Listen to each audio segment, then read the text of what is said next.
Bom, irmãos, impactados aí pelo cântico, né? Eu sei que algumas pessoas se lembraram, gostaram, outras pessoas não conheciam, ficaram com os olhos desse tamanho, né? Mas é isso aí, né? Desprezar a cultura é desprezar o Deus que criou a cultura. A cultura ela precisa ser purificada, ela não precisa ser mudada, né? Então isso é muito importante para as nossas vidas. Nós precisamos compreender Deus à luz da cultura em que Ele nos inseriu, tá ok? Então acostume-se que essas coisas de vez em quando vão acontecer, tá?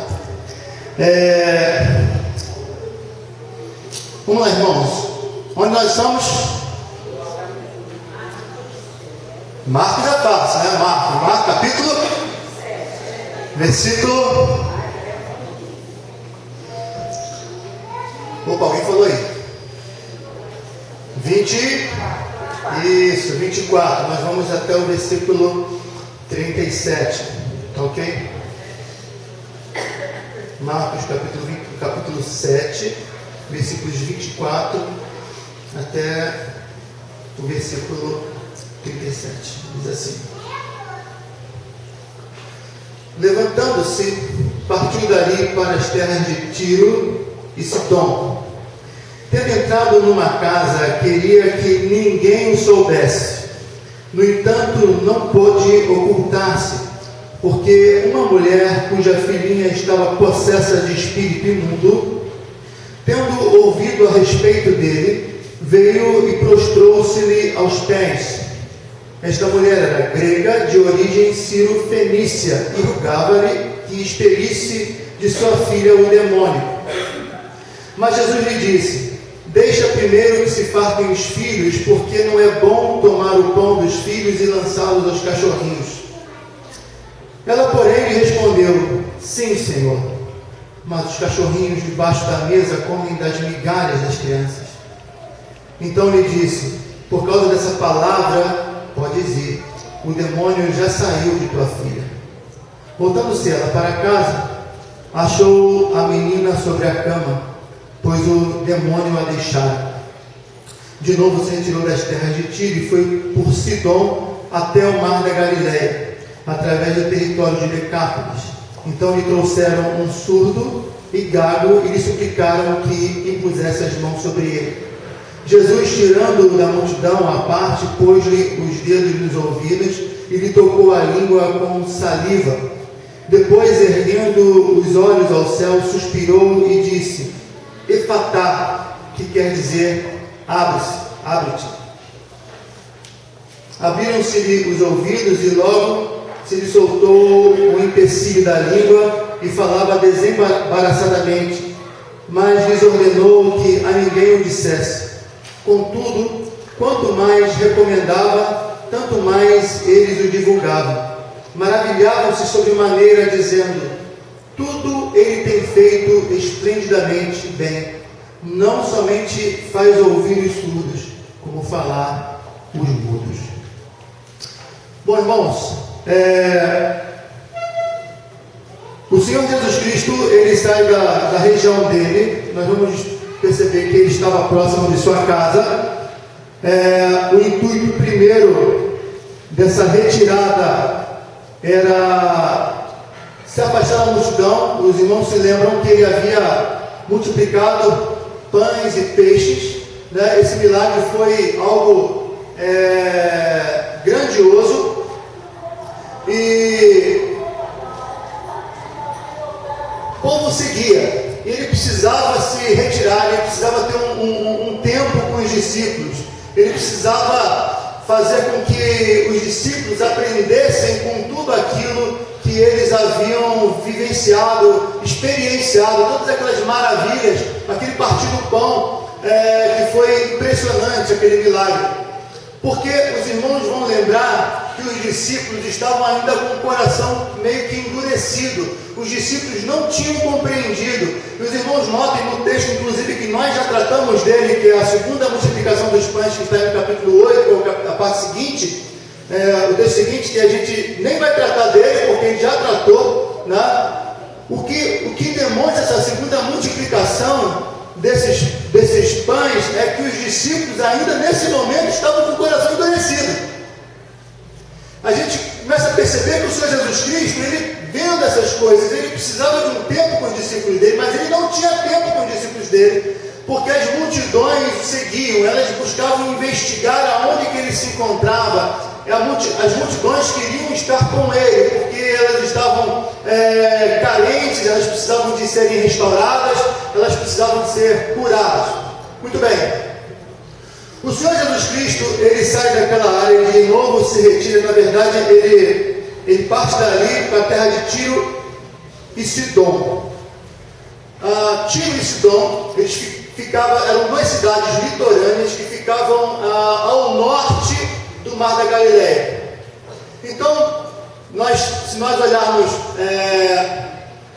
no mapa, nós temos o Mar Salgado, o Mar Morto. Aí tem o rio, na ponta do rio tem o Mar da Galileia. Ao norte do Mar da Galileia, mais para o litoral, no mapa ao lado esquerdo, você vê primeiramente a cidade de Tiro. Depois a cidade de Sidom, mais ao norte ainda. Ok? É interessante, aí nós já fazemos a ponte com a cura da mulher sírio-fenícia e daquele homem, que o texto diz que ele passa por Sidom para depois ir para o Mar da Galileia. Então os irmãos notem, alguns irmãos aí devem ter em suas Bíblias um mapa, provavelmente na minha não tinha as cidades de Tiro e Sidom no mapa. Mas os irmãos vão notar que se elas ficam ao norte, se estão mais ao norte ainda, quando o Senhor Jesus Cristo operou a cura daquela mulher, ele para ir para o Mar da Galileia, ele se afastou mais ainda, ele subiu, fez uma parábola para depois descer. E isso envolve dezenas de quilômetros, é muito chão, é muito chão. Então, o Senhor Jesus Cristo, muitas vezes, é muito complicado você entender algumas coisas. O texto ele deixa muito claro que o Senhor Jesus Cristo queria recolhimento com seus discípulos. Ele queria estar um pouco isolado. E ele foi para uma cidade, ele foi para um local totalmente distante. Ele vai para uma cidade de gentios. Aquela mulher morava naquela região Sírio-Fenícia, porque Sírio-Fenícia, na verdade, é da região Fenícia, mas aquela região era chamada Sírio-Fenícia, porque a Fenícia era anexada à Síria. E a mulher é chamada de grega por causa da cultura, que a cultura dos gentios, de uma forma geral, era de cultura grega. Então significa que a cultura dela era grega, mas ela morava naquela região da Fenícia anexada à Síria. Tá? Muito bem.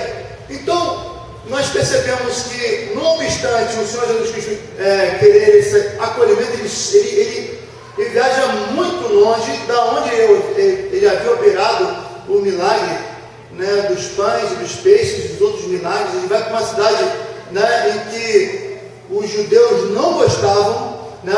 O pessoal de Tiro e Sidom tem uma história tenebrosa aí com o povo de Israel. Os judeus chamavam o povo de Tiro e Sidom de cães. Existiam dois grandes xingamentos naquela época. Era chamar uma pessoa de cão e uma pessoa de porco.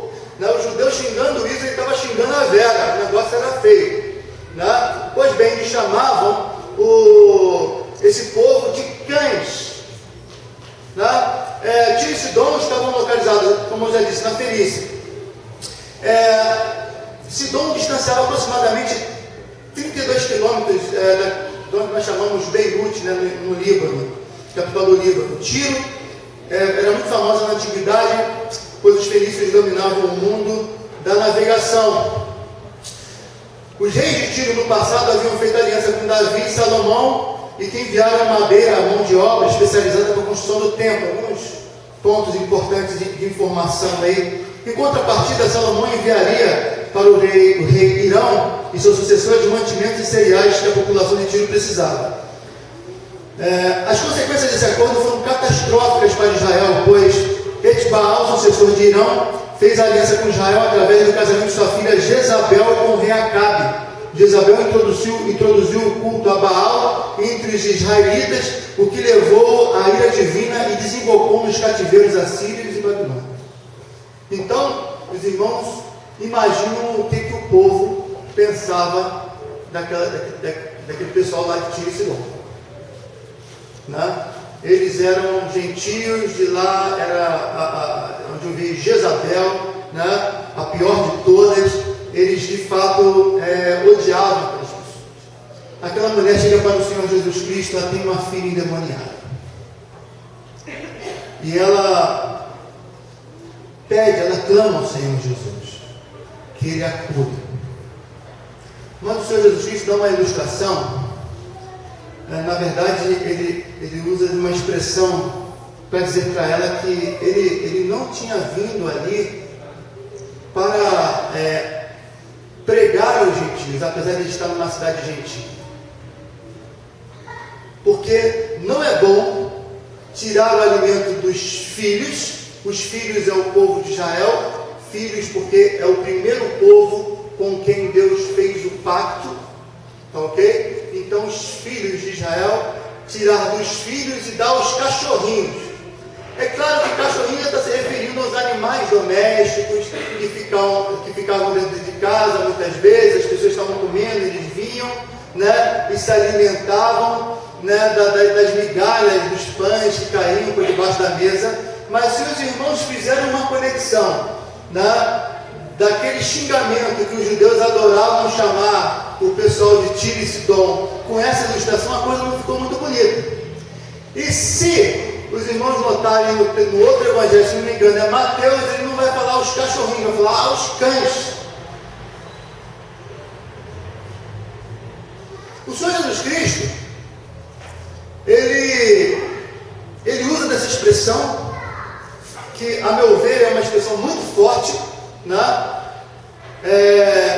Mas aquela mulher, ela não vira as costas cheias de orgulho. Ela não vira as costas e diz assim: eu também não quero ser ajudada por alguém que não me ama, né? Ela viu em Jesus alguém especial. E ela se humilha. Ela se humilha. Ela, por amor à filha, diante daquele que podia restaurar a situação da vida dela, ela diz assim: mas os cachorrinhos também comem das migalhas que sobram, que caem das mesas dos seus donos.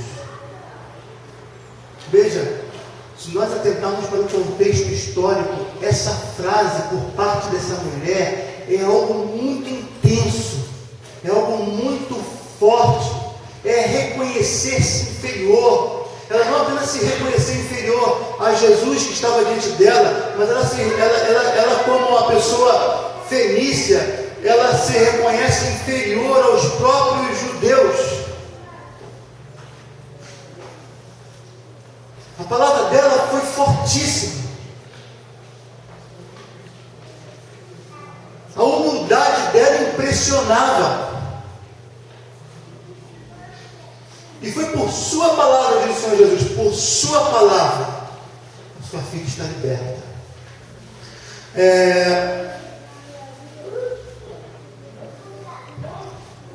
O texto, ele vai dizer o seguinte: por causa dessa resposta, você pode ir, o demônio já saiu dela. Ela foi para casa e encontrou a filha deitada na cama e o demônio já tinha deixado. O versículo 27, né?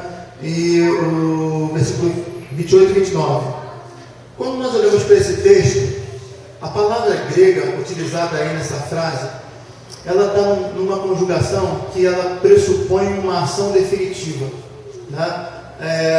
Por exemplo, quando o Senhor Jesus Cristo disse na cruz, está consumado, a conjugação daquele verbo ali é numa ação definitiva, alguma coisa que aconteceu de uma vez por todas, tá ok? Então, quando o Senhor Jesus Cristo libertou aquela menina, Ele não libertou, né, para, sei lá, para que depois, daqui a alguns anos, acontecesse de novo. Ele libertou aquela casa definitivamente. Agora, é muito interessante que alguns eruditos, como Sebastião Gameleira, ele tem um comentário de Marcos, ele diz que não se tratou apenas da libertação daquela menina, mas se tratou da libertação da região. E em que ele se baseia para afirmar isso? Primeiro, por causa da conjugação do verbo, a libertação foi total. E segundo, com a ponte que é feita no capítulo 5, quando o Senhor Jesus Cristo, Ele manda com que os demônios, Ele permite que os demônios vão para os porcos, os irmãos lembram? Quando nós analisamos os outros evangelhos, por exemplo, Lucas capítulo 8, você vai perceber que os demônios tinham medo que o Senhor Jesus Cristo os lançasse no abismo. Não é o abismo em que os porcos foram lançados, mas é o abismo da perdição eterna, ou o abismo da condenação, o inferno propriamente dito. Porque eles sabiam que o Senhor Jesus Cristo tinha aquela autoridade. Então, quando eles, cheios de medo, eles pedem para entrar nos porcos, eles na verdade eles estão colocando o seguinte ponto: não nos joguem no abismo eterno, mas eles acabam indo para o abismo, mas o abismo físico. Os porcos vão e caem pelo abismo. Como o Senhor Jesus Cristo expulsa aquela legião de demônios daquele local e eles se lançam ao abismo, isso aponta também para uma libertação definitiva. Por isso a libertação que o Senhor Jesus Cristo aqui operou nessa menina, não apenas foi na menina, mas na casa, quiçá na própria região em que aquela mulher morava. E aí nós vemos que toda aquela região era uma região, como na época do Senhor Jesus Cristo, quando Ele pisou nessa terra, os teólogos vão dizer que a ação dos demônios, ela foi fortalecida, né? Porque eles se manifestaram contra o Filho de Deus, né? E nós já tratamos disso no início da palavra, dessa série de pregações de Marcos. Então a ação do demônio foi muito mais intensa. Depois que o Senhor Jesus Cristo morreu e ressuscitou, já no período apostólico, que ainda tinha possessão demoníaca, já não era tão intensa como na época que o Senhor Jesus Cristo andando nesse mundo. Tá ok? Em todo momento eram possessões terríveis e situações muito complicadas. E o Senhor Jesus Cristo, quando vê aquele homem, o homem era surdo, né? E o homem ele era mudo. Ele, na verdade, ele não era mudo, ele quase não podia falar. Por que ele quase não podia falar? Ele quase não podia falar porque ele não ouvia.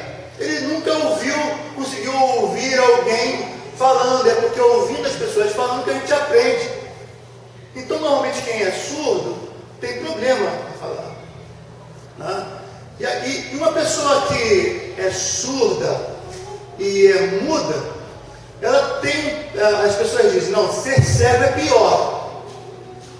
O cego que ouve e que fala, ele tem comunicação com as pessoas.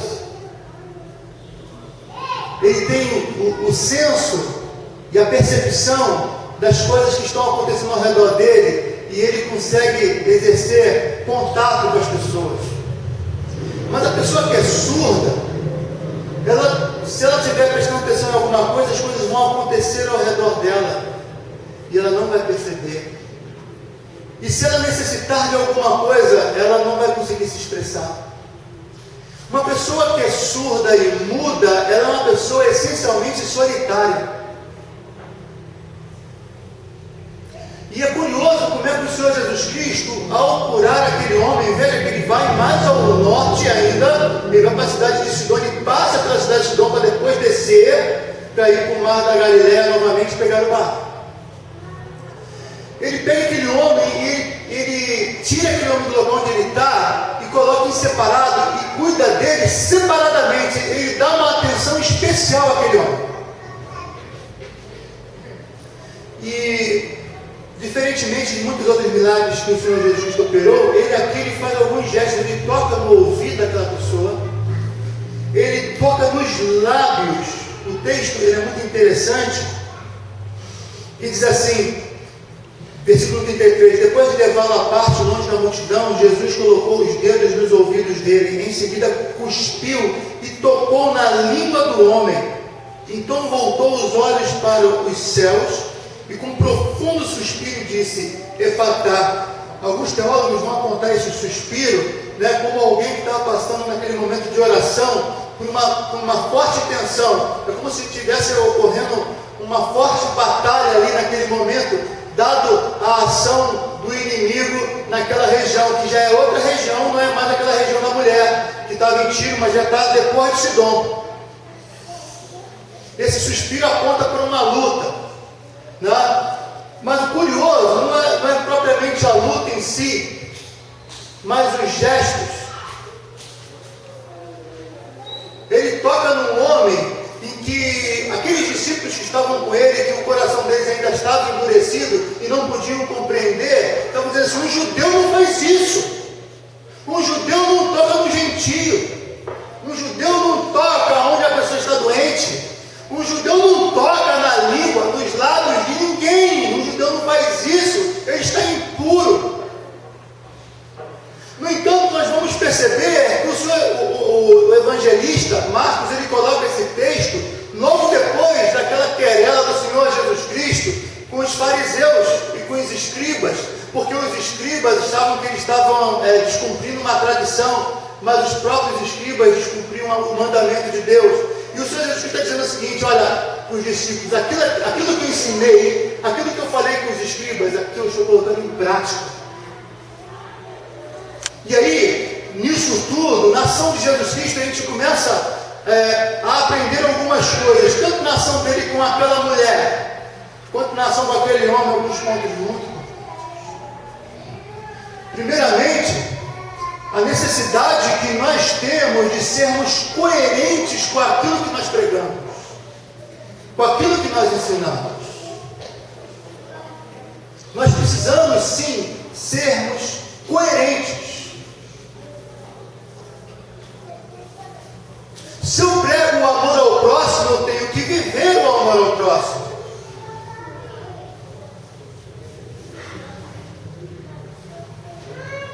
O grande problema nos dias de hoje é essa desconexão das nossas palavras com aquilo que a gente faz.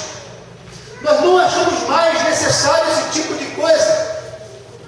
Testemunho, que a gente fala, fulano deu um testemunho. O testemunho que a gente entende hoje, que faz parte da nossa cultura evangélica, é, por exemplo, fulano de tal estava hospitalizado e Deus foi lá e o curou mediante a oração da igreja. Aí ele veio aqui na frente da igreja e deu um testemunho.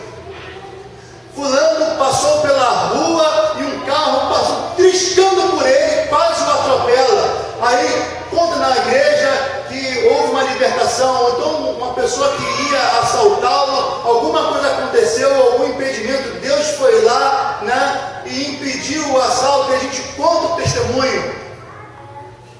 Mas o testemunho que vem da expressão martiria,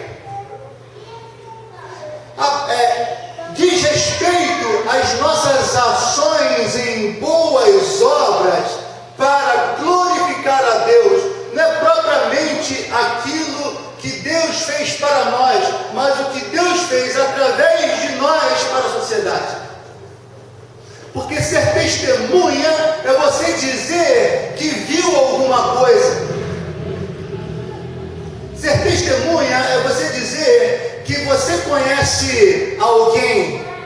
Testemunha é aquela que testifica a veracidade de algo. Então, se Jesus Cristo falou de amor, eu testifico, mas o testemunho que Deus quer é com palavras e atos. Então, necessário é que nós percebamos a profunda necessidade de sermos coerentes com aquilo que nós pregamos. Segundo lugar, nós precisamos entender que é necessário também nós, como cristãos, aprendermos a ser flexíveis muitas vezes. O Senhor Jesus Cristo, ele tinha um foco. O foco dele era pregar para os filhos de Israel. O foco do Senhor Jesus Cristo era, ele veio para os seus, diz João. O foco do Senhor Jesus Cristo não eram os gentios.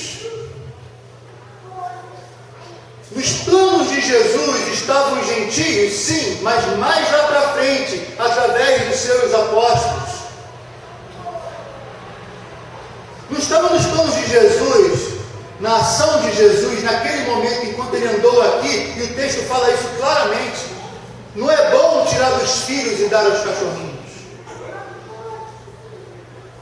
No entanto, por não ser bom tirar dos filhos e dar aos cachorrinhos, ele liberta aquele endemoniado de Gadara, ele liberta essa mulher sirofenícia, ele sobe mais acima na cidade que o povo de Israel odiava e cura esse homem. Dentro do foco do trabalho dele, e o texto diz aqui uma coisa maravilhosa, no final do texto, ele vai dizer que tudo ele faz maravilhosamente bem, e você não pode deixar de fazer a conexão da criação de todas as coisas, quando Deus criou nos 6 dias, e no final, no último dia, a palavra de Deus diz, e viu que tudo era muito bom.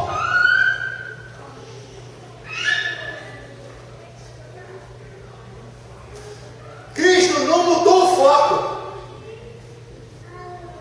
Ele não adiantou o processo. Mas dentro do processo, dentro do trabalho dele, ele flexibilizou, porque ele sabia que se lá na frente os gentios haveriam de ser salvos, por que ele não poderia abrir aqui para alguns, para aqueles a que o propósito de Deus havia antes da fundação do mundo determinadas coisas.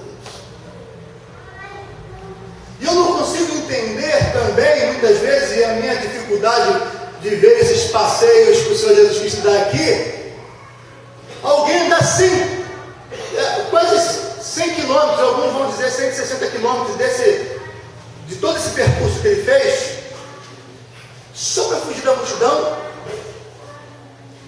Eu não consigo deixar de pensar que Cristo tinha um plano. Eu não consigo deixar de pensar, por exemplo, quando ele atravessou aquele mar da Galileia e curou aquele endemoniado. Ele curou aquele homem e as pessoas não querem falar com ele, expulsam ele, ele pega o barco e volta. Ele cruzou o mar, o grande lago, para libertar um homem, que certamente não era judeu.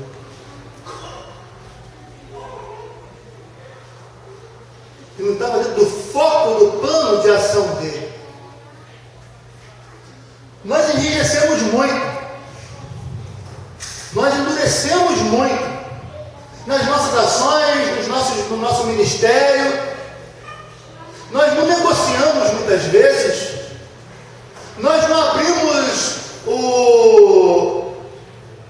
abrimos para conversa no que diz respeito às ações dentro da igreja, as nossas próprias ações lá fora, muitas vezes.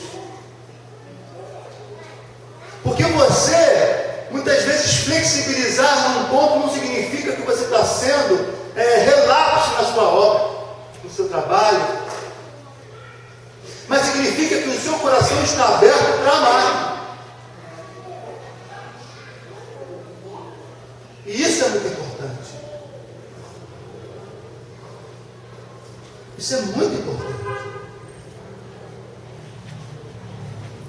Você também, e a gente coloca, olhando as ações de Jesus aqui, a preocupação dele em se deslocar, e um espaço tão grande, a preocupação com a pessoa em si. Muitas vezes nós nos preocupamos com a obra. Necessário é que façamos a obra de Deus. É necessário que você trabalhe na igreja. As coisas são muito mecânicas. institucionais. Mas a obra de Deus são pessoas. A obra de Deus é a Maria, é o José, é o João, é a Cristina, é o Fábio.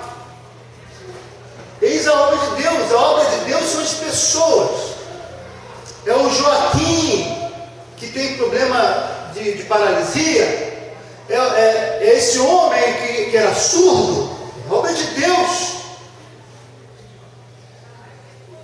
Obra de Deus. Obra de Deus são as pessoas. O que é a obra de Deus?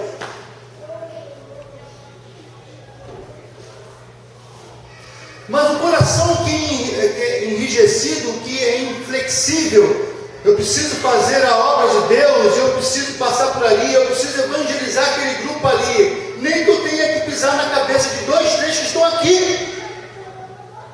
Isso não faz sentido. Você jogar fora todo o ensino de Jesus. Importa que eu faça a obra de Deus, mesmo que os irmãos da igreja se decepcionem, fiquem tristes e arrasados. Isso não é obra de Deus.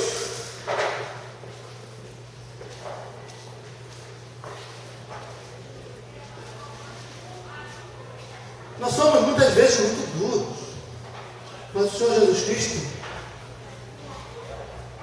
dentro desse foco que ele tinha entre o seu povo, ele vai dizer para aquela mulher samaritana que a salvação vem dos judeus, mas haverá um dia, e esse dia já chegou, em que os verdadeiros adoradores adorarão em espírito e em verdade. Mas ele fala que aquela mulher era verdade,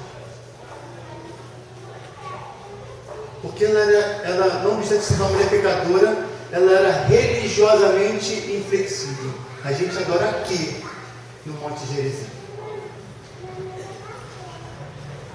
Nos judeus, a gente adora ali, em Jerusalém, no templo. Ali é o lugar.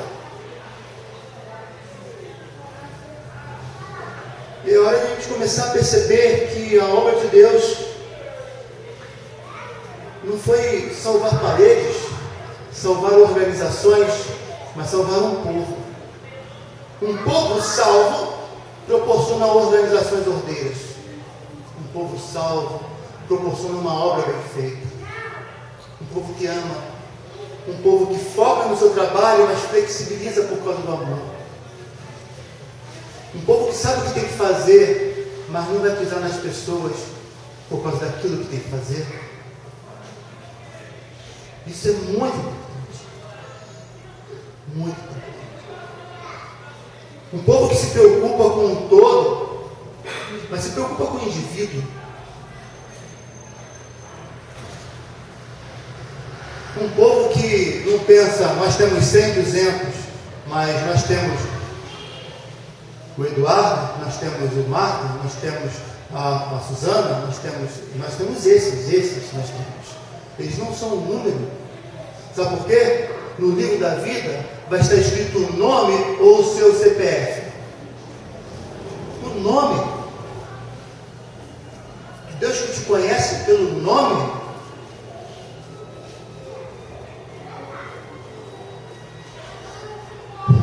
O foco geral que nós estamos tratando são os obstáculos, muitas vezes os desafios da proclamação do Evangelho. Endurecer é um desafio, atrapalha a proclamação. Necessário é que você ame, que você busque a Deus. Com isso os ouvidos do homem se abriram e sua língua ficou livre. E ele começou a falar corretamente. Porque um judeu, vindo de um povo que o odeia, andou centenas de quilômetros para fazer o que nenhum judeu faz: tocar no gentio, tocar-lhes os ouvidos e tocar-lhes os olhos.